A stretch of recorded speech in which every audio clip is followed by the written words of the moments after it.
Bienvenue les amis sur la chaîne Jan Stories. L'histoire horrible qui va suivre est celle d'une jeune fille nommée Lania. Peut-être en avez-vous déjà entendu parler? Suivez attentivement cette histoire authentiquement africaine. Lania était une jeune fille pleine de vie et de joie de vivre. Cependant, derrière son allure élégante, son charme saisissant et son sourire éclatant se cachait une ambition dévorante et une superficialité qui guidait souvent ses choix. Son entourage avait tellement encensé son éblouissante beauté qu'elle s'était crue au-dessus de toutes les règles sociales. Lania était pourtant une fille du terroir, elle était née et avait grandi au village. Elle connaissait donc les us et coutumes de sa communauté, et surtout les traditions ancestrales africaines basées sur le respect et la considération de son prochain. Elle était aussi très intelligente et studieuse. Après de brillantes études secondaires dans son village, elle se déporta loin de sa province pour aller s'installer dans la capitale afin de continuer ses études supérieures. C'est dans cette grande ville aux multiples possibilités et aussi aux multiples illusions qu'elle conquit le cœur d'Hakim, un jeune étudiant en cycle de spécialisation en médecine, dont la gentillesse et l'attachement étaient évidents pour tous ceux qui les connaissaient. Hakim était le fils unique de Bokito, un homme simple et paisible qui vouait un amour inconditionnel à son fils. Il était veuf depuis des années et n'avait jamais voulu se remarier, préférant consacrer sa vie à élever son seul enfant. Il avait travaillé dur et sans relâche pour lui assurer un avenir brillant. Les familles de Lania et d'Hakim étaient ravies de leur union imminente, voyant en eux un couple parfait. Hakim était certain d'avoir trouvé l'amour de sa vie et se projetait dans un futur radieux aux côtés de son éblouissante épouse. Quant à cette dernière, bien que charmée par l'attention et l'affection d'Hakim, son esprit était souvent attiré par des rêves de grandeur et de richesse. Hakim était heureux de partager avec Lania ses rêves de devenir un médecin renommé et de construire un hôpital dans leur village pour aider les plus démunis. Les yeux de Lania brillaient d'un éclat particulier quand elle écoutait ainsi parler son fiancé, mais son esprit vagabondait souvent ailleurs, imaginant des mondes de luxe et de prestige. Elle était exigeante et très capricieuse de nature, mais Hakim l'aimait et ne s'en formalisait pas. Il faisait tout pour la voir épanouie. Le moindre de ses petits sourires le comblait de bonheur. Cependant, malgré les efforts d'Hakim pour lui être agréable, Lania pouvait se montrer parfois dure et insatisfaite, aspirant frénétiquement à une vie plus opulente. Pour Bokito, voir son fils heureux avec Lania était une source de joie immense. Il se souvenait des sacrifices qu'il avait faits pour qu'Hakim puisse étudier et s'épanouir. Chaque réussite d'Hakim était une victoire pour lui aussi, et il voyait en Lania une alliée pour soutenir son fils dans ses ambitions. Mais les apparences peuvent être trompeuses, et Bokito ignorait encore à quel point les aspirations de Lania différaient de celles de son fils. Un jour, lors d'une soirée mondaine en ville, à laquelle Lania s'était fait inviter par une copine d'université, la jeune fille croisa le chemin de Kofi. Hakim était absent depuis un moment de la ville. Kofi venait d'une famille influente et prospère, et son charisme naturel ne laissait personne indifférent. En dehors de son élégance qui trahissait sa richesse et son origine aisée, la renommée de sa famille précédait le jeune homme partout. Dès le premier regard, Lania fut fascinée par l'aura de succès et de pouvoir qui émanait de lui. Son esprit ambitieux ne pouvait résister à la tentation que représentait Kofi, et elle décida de tout mettre en œuvre pour attirer son attention. Elle commença à fréquenter les lieux où Kofi avait l'habitude de se rendre, multipliant les rencontres fortuites et usant de tous ses charmes pour le séduire. Peu à peu, elle réussit à entrer dans sa vie, et une relation intime se noua entre eux. Les moments qu'elle passait avec Kofi lui faisaient oublier, ne serait-ce qu'un instant, la simplicité ennuyeuse de sa vie avec Hakim. Elle se laissait emporter par des rêves de grandeur et de luxe, se convainquant que Kofi pouvait lui offrir la vie dont elle avait toujours rêvé. Pendant ce temps, Hakim continuait de nourrir des sentiments profonds pour Lania, aveuglée par l'amour qu'il lui portait. Les rumeurs sur l'infidélité de sa future épouse commencèrent à se répandre et à lui parvenir par bribes, mais Hakim préférait les ignorer, croyant en la sincérité de leur relation. Cependant, un jour, il reçut un message téléphonique anonyme révélant la trahison de Lania avec tellement de détails qu'il ne pouvait plus continuer à faire l'autruche. Il se trouvait dans une petite localité, un peu loin de la capitale, où il était en train d'achever un stage pratique de 2 mois. Ce fut un coup dur pour lui, qui avait placé toute sa confiance en elle. Bouleversé et incapable de comprendre ce qui avait pu pousser Lania à agir ainsi, il se tourna vers son père pour obtenir des conseils. Au téléphone, Hakim, la voix tremblante, raconta à Bokito ce qu'il avait appris. Bokito, toujours sage et réfléchi, écouta attentivement son fils. Il savait à quel point son fils tenait à cette fille, et comprenait que la situation était délicate et qu'une réaction impulsive pourrait aggraver les choses. Après un moment de silence, il conseilla à Hakim d'aller parler directement à Lanya pour obtenir des explications. « Va lui parler, mon fils, dit-il doucement. Confronte-la avec ce que tu sais, mais fais-le avec calme et sans colère. C'est seulement en discutant avec elle que tu sauras la vérité et que tu pourras décider de ce que tu veux faire. » Hakim, bien que profondément blessé, comprit la sagesse des paroles de son père. Il prit la décision de suivre son conseil et de se confronter à Lanya, espérant encore au fond de lui qu'il s'agissait d'un malentendu. Il ne réussit pas à contenir son impatience non seulement de parler à celle qu'il adorait, mais aussi de la voir, et d'attendre le lendemain pour prendre la route, et décida de voyager le soir même. Malheureusement, le destin en décida autrement. La route qui le ramenait à la ville était sinueuse et dangereuse, surtout à la nuit tombée. Il pleuvait et la visibilité était très limitée. Pendant qu'Hakim conduisait, ses pensées tourbillonnant entre colère et tristesse. Son esprit était tellement occupé par l'idée inconcevable de la trahison de sa fiancée qu'il ne vit pas le virage serré qui approchait. Perdu dans ses pensées, il perdit le contrôle de sa voiture qui dérapa et s'écrasa contre un arbre. L'accident instantané fut fatal. Pendant ce temps, Lanya, inconsciente du drame qui se déroulait, poursuivait ses efforts pour devenir indispensable dans la vie de Kofi. Elle passait une soirée en compagnie de celui-ci chez des amis, et profitait de l'attention et des privilèges que lui offrait sa nouvelle relation. Son esprit était entièrement focalisé sur l'idée de gravir les échelons de la société grâce à Kofi. Elle ne soupçonnait pas un instant qu'Hakim avait découvert sa trahison, et encore moins qu'il était parti pour toujours. Le village entier fut rapidement informé de la tragédie qui venait de frapper la famille de Bokito. Lorsque la triste nouvelle parvint le lendemain à Lanya, déjà en couple avec Kofi, elle resta étrangement froide et détachée. Plus tard, elle n'assista même pas aux obsèques au village, trouvant des excuses pour justifier son absence auprès de ceux qui l'interrogeaient. Ses ambitions personnelles avaient non seulement pris le dessus sur ses sentiments, mais aussi sur les codes de la bienséance, et elle continuait de suivre la voie qu'elle s'était tracée, aveugle à la douleur qu'elle infligeait autour d'elle. Les funérailles d'Hakim furent un moment de profonde tristesse pour le village. Bokito, accablé par le chagrin, voyait s'effondrer tous les rêves qu'il avait nourris pour son fils unique. La douleur était insupportable, et la colère commençait à gronder en lui. Il ne comprenait pas comment la vie pouvait être si cruelle, et son esprit cherchait désespérément un moyen de trouver un semblant de paix. L'absence de Lanya aux funérailles n'échappa à personne, et son comportement indifférent suscita l'indignation de tous. Ceux qui avaient admiré sa beauté et son ambition voyaient maintenant une autre facette de sa personnalité, une facette qui manquait cruellement de compassion et de loyauté. Les murmures de désapprobation se répandaient, mais Lanya restait insensible, perdue dans sa quête de richesse et de reconnaissance. Sa famille, mal à l'aise, se sentait blessée et humiliée par un tel comportement. Tous ignoraient que la douleur de Bokito et l'indifférence de Lanya allaient bientôt provoquer des événements qui changeraient à jamais leur vie et celle de ceux qui les entouraient. Ce fut un tournant pour le vieil homme.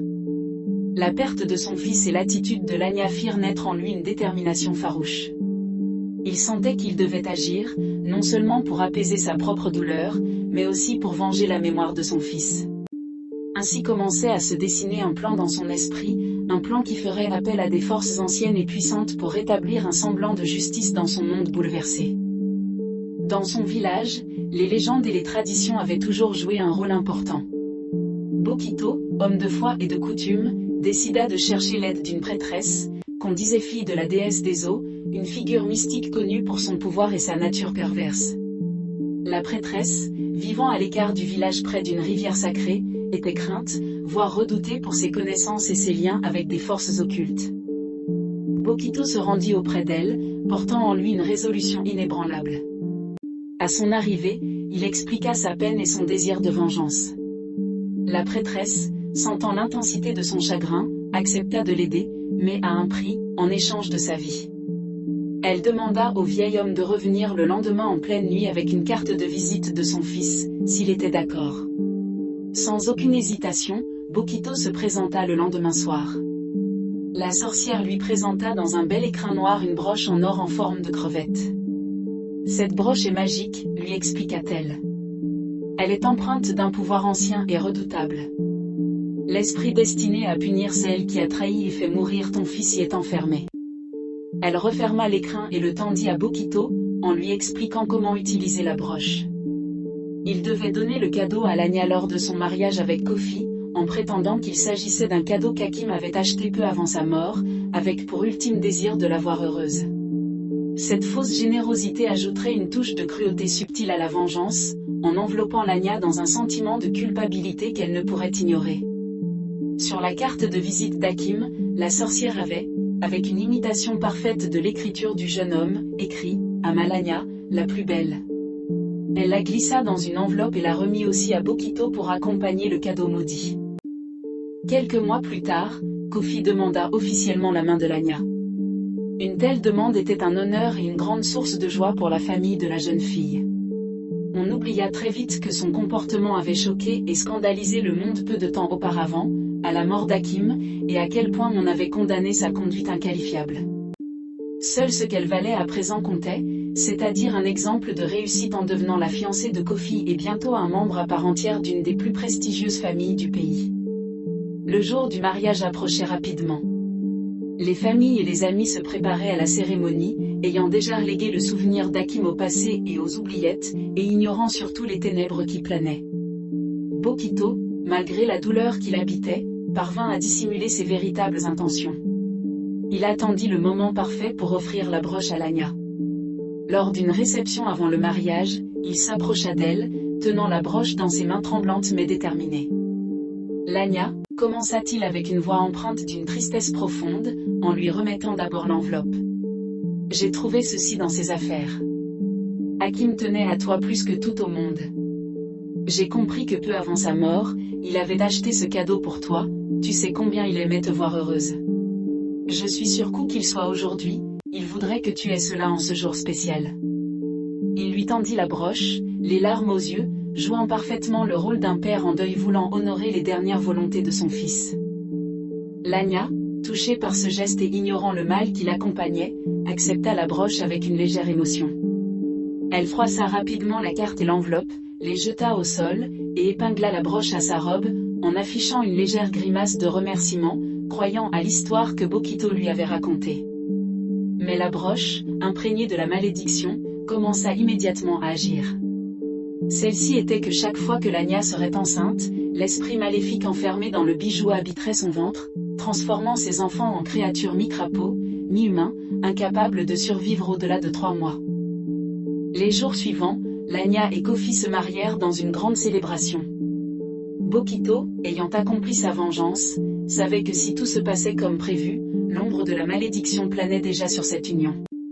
Il ressentit un mélange complexe de soulagement et de tristesse. Sa vie avait été sacrifiée pour un acte de justice qu'il estimait nécessaire, mais le vide laissé par Hakim ne pourrait jamais être comblé. Lanya allait bientôt comprendre les conséquences de ses actions et la profondeur du chagrin qu'elle avait causé. Elle ne savait pas que la terre allait bientôt s'effondrer sous ses pieds, tandis que Bokito, désormais liée à la prêtresse des eaux, trouvait une forme de paix dans l'idée que justice avait été rendue pour son fils bien-aimé. L'enfant que la jeune femme mit au monde 1 an après son mariage fut effectivement un petit monstre, avec des yeux globuleux à facettes et le reste presque humain, mais sans jambes ni bras, avec des pieds et des mains collés au tronc. C'était une abomination que personne ne pouvait comprendre. Le bébé ne survécut que quelques semaines, laissant Lanya et Kofi dévastés. Les médecins, perplexes, ne purent offrir aucune explication rationnelle, et les murmures de sorcellerie commencèrent à se répandre. Le couple, initialement uni par des rêves de bonheur et de prospérité, commença à se désintégrer sous le poids de l'incompréhension et du désespoir. Lanya tomba enceinte à nouveau, espérant que le premier incident n'était qu'une anomalie isolée. Mais à chaque grossesse, l'histoire se répétait. Les enfants naissaient toujours sous cette forme monstrueuse, incapables de survivre au-delà de quelques mois. Kofi, désespéré et impuissant, finit par se détourner de sa femme. Leur relation, jadis passionnée, s'effondra sous le poids de la tragédie répétée. Il finit par la quitter, ne pouvant supporter davantage les regards accusateurs et les chuchotements incessants de la communauté. La malédiction ne se limitait pas aux enfants. Elle affecta également la santé mentale et physique de Lania. Son apparence, autrefois éclatante, se détériora, et elle devint l'ombre d'elle-même. Les amis et connaissances, jusqu'aux gens du village, autrefois fascinés par sa beauté et sa position sociale, la fuyaient désormais, convaincus qu'elle portait en elle une malédiction ancienne et terrible. Lania, autrefois entourée de flatteries et d'admiration, se retrouva seule et ostracisée. Elle apprit que Kofi, remarié quelque temps après leur séparation, venait d'avoir un garçon bien portant et normal. Elle se ressaisit un peu et fit tout pour attraper une nouvelle grossesse avec un parfait inconnu, mais l'issue fut similaire aux situations précédentes, le bébé naquit plus monstrueux que jamais. Elle comprit alors que l'anomalie venait d'elle. Elle ne douta plus d'être maudite, car ce n'était pas une simple anomalie, elle engendrait tout bonnement des bêtes monstrueuses. Au fil du temps, la solitude et le désespoir l'engloutirent. Les rêves de richesse et de statut social s'étaient évaporés, ne laissant que la réalité cruelle de ses erreurs passées. Les rumeurs sur son ancien mari lui parvenaient régulièrement. Elle savait que Kofi était un homme heureux entouré de beaux et vigoureux enfants. Lania savait donc que le mal qui avait détruit son mariage était en elle. Elle mit cependant du temps à se remettre en question, mais les coups de la vie la poussèrent peu à peu à se faire face et à se juger attentivement et sans complaisance. Il lui arriva de repenser souvent à Hakim, à son amour sans condition pour elle, à sa douceur, tout ce qu'elle avait sacrifié pour une vie de superficialité. La broche, symbole de sa trahison et de la vengeance de Bokito, restait avec elle, une constante et douloureuse présence. Le souvenir de Bokito qui ne l'avait jamais effleuré lors de ses années de gloire, commença à la hanter. Il était mort noyé depuis longtemps, dans la solitude et l'indifférence générale. Elle commençait enfin à comprendre l'étendue de son incurie morale d'antan, de sa culpabilité et fut convaincue qu'elle payait le prix de ses choix égoïstes. Le poids des vies détruites et des enfants perdus pesait lourdement sur son âme. La quête de rédemption devint sa seule raison de vivre. Elle commença à chercher des moyens de se libérer de la malédiction, à travers des voyages, des prières et des rencontres avec des sages et des guérisseurs. Seule, accablée par le passé, la jeune femme entreprit ce voyage avec l'espoir que, peut-être un jour, elle pourrait expier ses péchés et retrouver une vie de paix. La broche, dont elle ignorait le rôle dans ses malheurs et ses souffrances, devint le symbole de sa détermination à briser le cycle de malédiction et à reconstruire sa vie sur des bases nouvelles, marquées par la sagesse et la sincérité. Lania quitta sa région natale, fuyant les murmures et les jugements des habitants. Son périple la mena vers des terres inconnues, des endroits où elle espérait trouver des réponses et des solutions. Elle rencontra des médiums et des guérisseurs, des hommes et des femmes dotés de connaissances anciennes et de pouvoirs mystérieux. Chacun lui offrit des conseils et des rituels pour expier ses péchés et se purifier de son passé. Les premiers pas sur ce chemin furent les plus difficiles. Lania devait apprendre l'humilité, reconnaître ses fautes et accepter la responsabilité de ses actions. Elle passa des jours et des nuits à méditer, à prier et à se repentir. Les sages lui enseignèrent des pratiques spirituelles, des cérémonies de purification et des mantras pour apaiser son âme tourmentée. Peu à peu, elle sentit une transformation en elle. Les épreuves qu'elle dut affronter étaient nombreuses et ardues. Elle traversa des déserts brûlants de solitude, gravit des montagnes sociales escarpées, et affronta les tempêtes de la nature, symbole des tempêtes intérieures qui la tourmentaient. À chaque étape, elle se sentait un peu plus légère, un peu plus proche de la paix intérieure qu'elle recherchait désespérément. Au cours de son voyage, Lania rencontra des personnes qui marquèrent son existence. Une prêtresse lui montra comment canaliser ses regrets en actions positives, transformant ainsi sa culpabilité en une force de guérison. Un prêtre lui apprit le silence et l'introspection, lui permettant de trouver des réponses en elle-même plutôt qu'à l'extérieur. Un vieux guérisseur lui enseigna l'importance du pardon, non seulement envers les autres, mais aussi envers soi-même. Lania étant enfin purifiée des ondes négatives qui l'encerclaient, ce dernier put voir la vraie nature de la broche qu'elle gardait en permanence accrochée sur sa robe, pour lui rappeler Hakim et la manière dont elle l'avait rejeté. Il lui en parla et l'en débarrassa. Au cours de sa quête, elle fit la connaissance d'Ali, un être solitaire, travailleur social très engagé dans les œuvres de charité. Ali était une âme bienveillante, toujours prêt à aider ceux qui en avaient besoin. Il lui rappelait un peu Hakim. Il voyait au-delà des erreurs passées de Lania et reconnut en elle une personne en quête de renouveau dans sa vie. Leur relation devint une source de réconfort et de soutien mutuel. Ali à ses côtés, la jeune femme découvrit peu à peu la lumière et la sérénité. Ayant enfin trouvé la paix intérieure, elle retourna vers les siens, en compagnie d'Ali. Elle était une femme changée, marquée par les épreuves mais enrichie par les enseignements qu'elle avait reçus. Les villageois, d'abord méfiants, remarquèrent la transformation en elle. Sa sincérité et son humilité touchèrent leur cœur, et peu à peu, elle regagna leur respect et leur confiance.